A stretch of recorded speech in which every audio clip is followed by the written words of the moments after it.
Maraming press con. Yung press con niya, wala mang result. O, di ba? Mga kababayan, sige lang ang press con. Dapat magpa-press con si John B kung may nahuli na. Pero kung wala pang nahuli, wag na munang magpa-press con. Magtrabaho muna. Dapat yung gawin niya tulad ng ginagawa po ni NBI Director Matibag. Nagpa-press con siya after na entrapment, masilo po yung si Franco Mabanta. Ganon dapat ang sistema, hindi yung puro press con. Kaya sabi po ni Trillanes, kung binawas-bawasan na niya yung press con, baka may nahuli siya.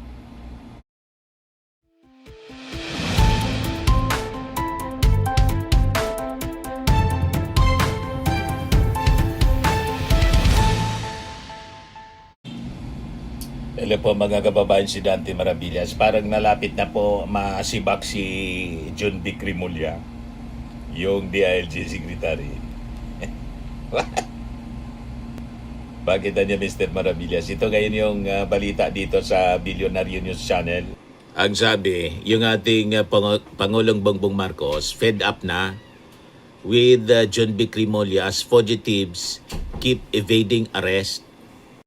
Malamang mga kababayan, doon pa lang sa nangyari po sa Senado, kung saan nakatakas si Bato de la Rosa,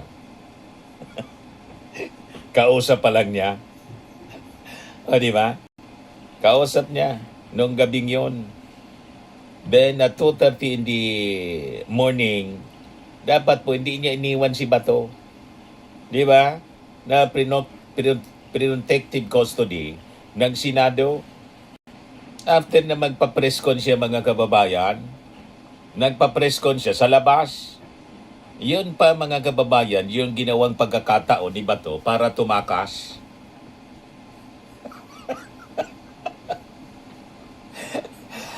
Di ba mga kababayan? At nang kausapin niya yung mga senador na under attack habang kumakain at masaya, nasa picture.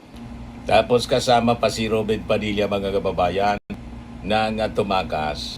Nag-usap-usap pa lang sila. Then biglang umalis mga kababayan si John B. Crimolia. Nagpa-press con, ayun. At sinabi pa na hindi daw siya pumunta doon para i-arrest si Bato.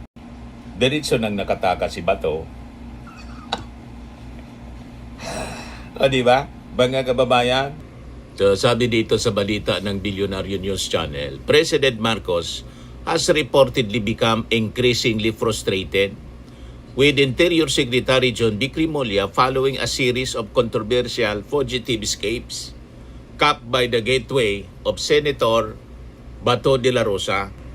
Billionaire News Channel sister site Politico reported that Marcos has grown disappointed with Crimolia's approach, accusing the DILG chief of focusing on optics than execution during critical moments.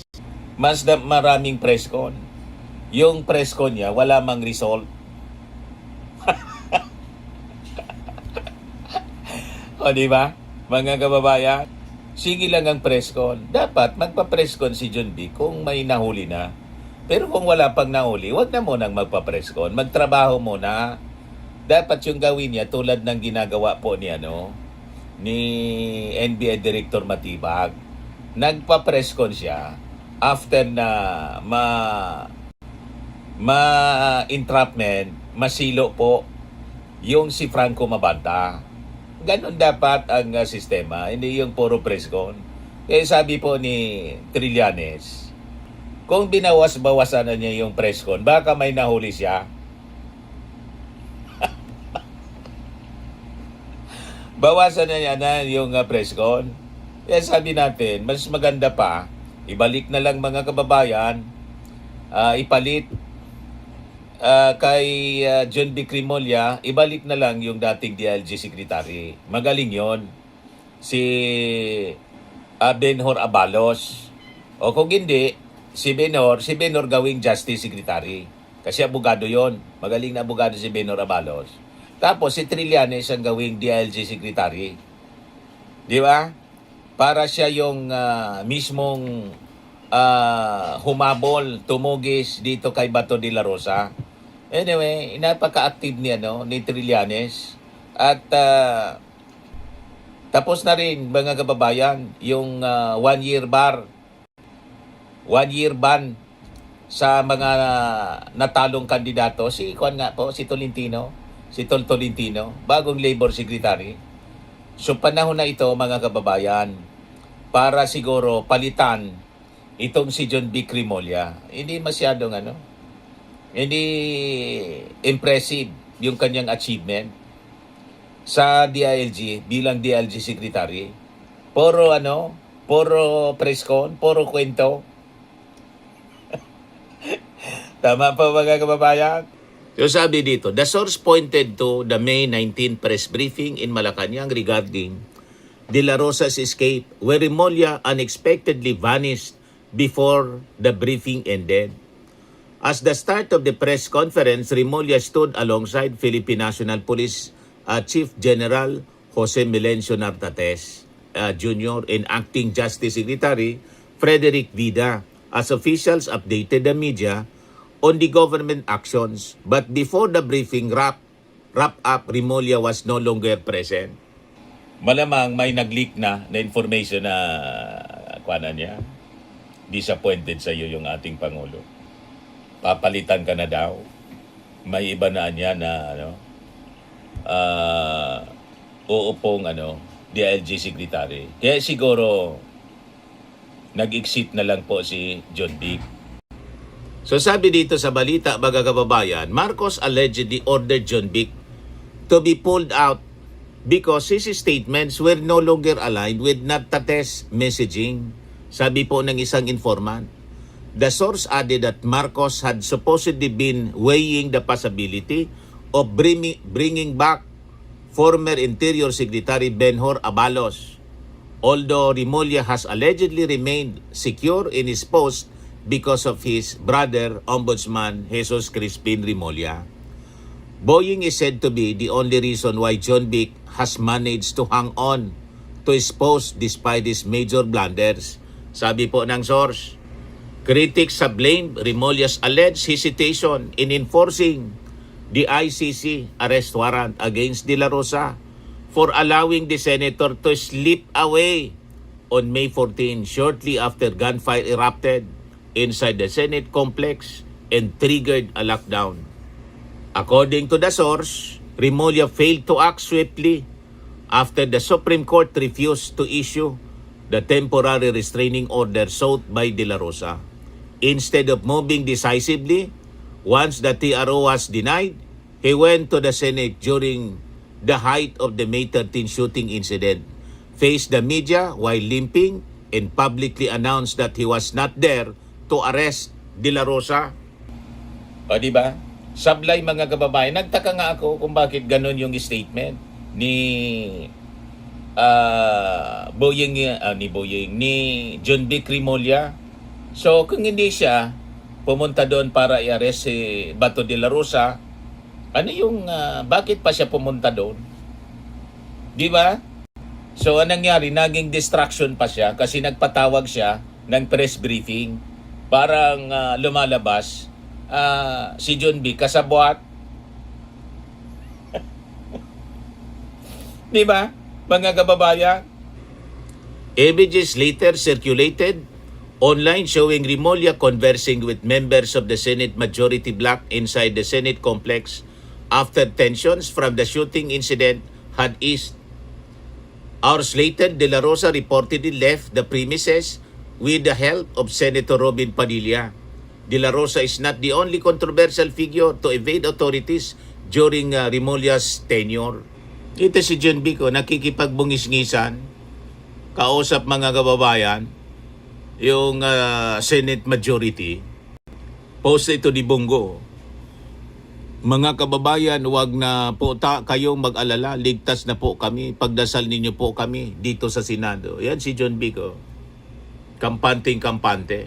Parang naging party pa siya tuloy ng script ng pagtakas ni Bato de la Rosa. Di ba po mga kababayan? Yan o, malinaw. Kausap si Alan Peter Cayetano, si Bongo, si Robin Padilla, lahat ng majority members. Afterwards, si Robin Padilla yung kasama sa pagtakas. Kaya ngayon mga kababayan, pa-file na ng kaso obstruction of justice itong si Robin Padilla. So other than si Bato de la Rosa, former presidential spokesperson Harry Roque also managed to leave the country in September 2024 while facing human trafficking complaints linked to his alleged connection with the Pogo Hub. Roque departed after being cited in contempt for repeatedly skipping Senate hearings investigating offshore gambling operations allegedly tied to criminal syndicates. His asylum request in Europe remains unresolved. Ganon din kay Atong Ang, who is facing murder complaints over the disappearance of several sabongeros, also remains at large despite authorities offering 20 million pesos reward for his information leading to his arrest. Remulla likewise faced embarrassment in the case of former Congressman Saldico, who has been linked to the alleged flood control scam.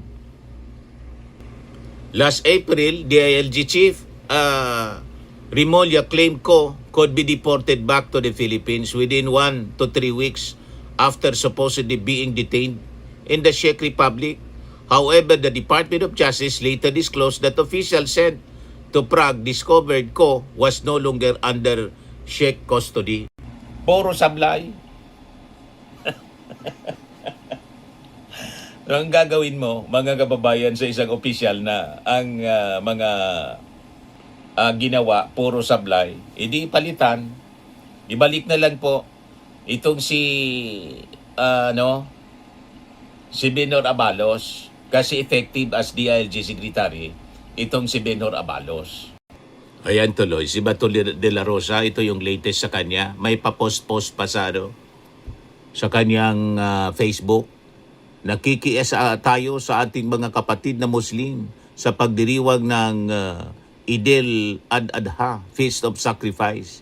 Despite the persecution we face on every possible front, we hold fast to our faith. No sacrifice will be in vain. God sees us, God is with us, sabi ni Bato de la Rosa sa kanyang post. Anong sinasabi niyang persecution? Walang persecution sa kanya. Ang kailangan niyang harapin yung prosecution kasi na-involve siya sa crimes against humanity na kailangan niyang harapin.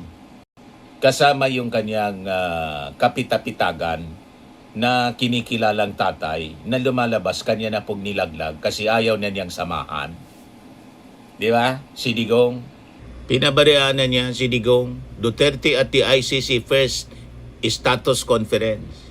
Yan the ICC Trial Chamber 2 hold its first status conference in the case against former President Rodrigo Duterte on Wednesday, May 27. Some of them are related to existing witnesses where we first status conference, mga kababayan, at the ICC. And this is really part of the same case. So, but it will not be a huge number. Right. At sabi dito, the prosecution to present 60 to 70 witnesses including 31 insiders in Duterte's ICC trial. Ang sabi, yung ICC trial niya, formal trial, could begin on November 30, 2026. Sa November. So yan ang mga latest. Kaya lang si Bato de la Rosa nagtatago. Di ba? Imbes na samahan niya doon yung kanyang pinakamamahal na tatay, nag-iba ng posisyon. Nagkalaglagan na, mga kababayan. Anyway, yan po yung mga developments ng mga balita. Ako po si Dante Maravillas. Bye-bye po. God bless.